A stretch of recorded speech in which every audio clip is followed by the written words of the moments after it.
ہمارے پاکستان کے ایک بڑے نامی گرامی شاعر ہیں، نعت خواں ہیں، بڑے معروف ہیں، بڑے لاکھوں روپے کماتے ہیں. ان کا میں انٹرویو پڑھ رہا تھا، اخبار جہاں میں آیا. ان سے کسی نے سوال پوچھا، کہا کہ جب تم روضہ پاک پہ گئے نا تو کیا مانگا؟ اس نے آگے سے کہا میں نے وہاں یہ سوال کیا، یا رسول اللہ میری ذرا روٹی اچھی چل جائے. توجہ میری بات ہے، میری روٹی اچھی چل جائے، ٹکر چنگا لگ جائے. جب میں نے یہ سوال اور جواب پڑھا، اخبار میں نے وہیں رکھ دیا، اس کا بقیہ انٹرویو نہیں پڑھا.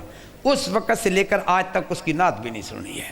میں نے کہا اس بڑے آستانے پہ روٹی مانگنے گئے تھے، ہائے ہائے ہائے، یہ بھی کوئی مانگنے کی چیز ہے؟ او یارا یہ تو ٹکڑے محبوب کے قدموں میں رہنے والے کتوں کو بھی مل رہے ہوتے ہیں.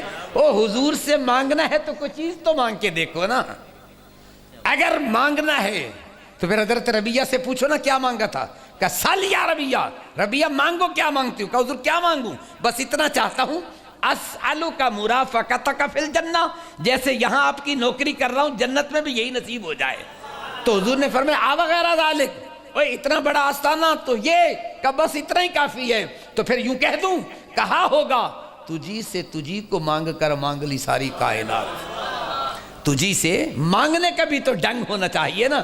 اب اس نے جب ہمارے پاکستان کا سب سے شاید بڑا نام ہوگا وہ، جب سے میں نے یہ انٹرویو پڑھا اس کے بعد میں نے آج تک اس کی نعت نہیں پڑھی ہے سنی ہے. یار تجھے یہ پتہ بھی نہیں اتنے بڑے آستانے پہ اور مانگا کیا؟ روٹی ٹکر مل جائے. یار یہ بھی کوئی بات ہے مانگنے کی؟ آؤ میں بچوں کو کہا کرتا ہوں وہاں جاؤ، کسی شے کے مانگنے کی ضرورت نہیں ہے، بس ایک ہی چیز مانگو، اے اللہ محبوب کی محبت عطا فرما دے، محبوب کی محبت عطا فرما دے، محبوب کی محبت عطا فرما دے. جس کو میرے محبوب کی محبت نصیب ہو جائے، شراب محبت کا ایک قطرہ بھی نصیب ہو جائے، قسم سے کہتا ہوں ساری کائنات پیچھے ہے، وہ ایک قطرہ سب سے آگے ہے. یہ پیغام تھا میرا. دعا کرے اللہ تعالی ہم سب کو عمل کی توفیق عطا فرمائے. وما علیہ الا اللہ.